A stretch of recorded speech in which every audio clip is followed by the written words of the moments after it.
reportage de la rédaction sur RMC. Vous le savez, tout au long de la semaine, on a voulu aller voir ce que faisaient nos voisins pour tenter de lutter contre cette deuxième vague du coronavirus. Hier, nous étions en Belgique et aujourd'hui, direction l'Argentine. L'Argentine, c'est le pays qui a mis en place le confinement le plus long du monde. Imaginez, ça fait 6 mois que les Argentins sont invités à rester chez eux. 6 mois, c'est le reportage de la rédaction avec Mao Bécard-Garnier.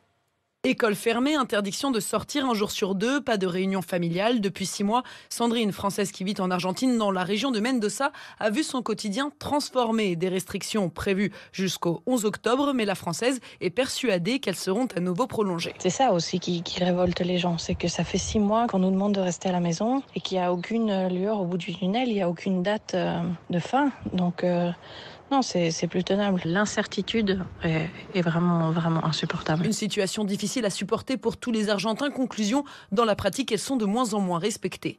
Ça nous pousse à être hors la loi de temps en temps, effectivement. On évite les contrôles, on fait ce qu'on n'a jamais pensé faire. Il y a quelques sorties par moment, on voit quand même un peu notre famille et notre fils voit certaines fois des petits copains parce que c'est plus possible. On ne peut pas vivre sous cloche et sans contact pendant 6 mois.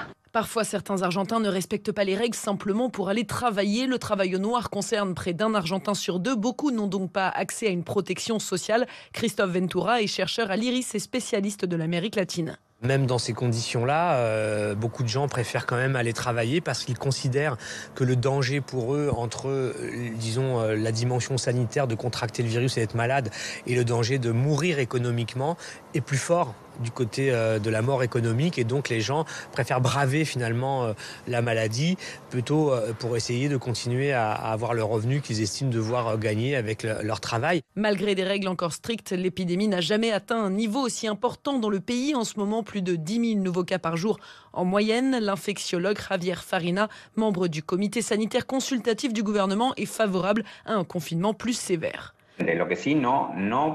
Il ne faut pas que ça dure trop longtemps car le peuple ne tiendra pas. Mais oui, je pense qu'en Argentine et encore plus dans les régions où l'épidémie continue d'avancer, il faut que les mesures soient plus restrictives pour freiner son développement. Le vrai enjeu ici, c'est d'éviter que le système de santé soit saturé. Sinon, ce sera très compliqué, les chiffres sont inquiétants et il faut agir maintenant.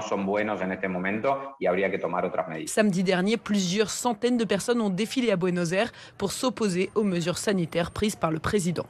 Et pour aller un peu plus loin avec vous, Louis Amar, l'Argentine, donc toujours confinée, mais ce n'est pas un cas unique. Qu'est-ce qu'il y a d'autre comme pays ? Israël, par exemple. Israël, seul État à avoir décrété un confinement total. Il a débuté vendredi dernier, il doit durer jusqu'au 9 octobre. 3 grandes fêtes juives se déroulent sur cette période et le gouvernement de Benyamin Netanyahou veut éviter les rassemblements qu'elle pourrait provoquer. Plus près de nous, en Espagne, près d'1 million d'habitants de Madrid et sa région sont partiellement confinés depuis hier matin.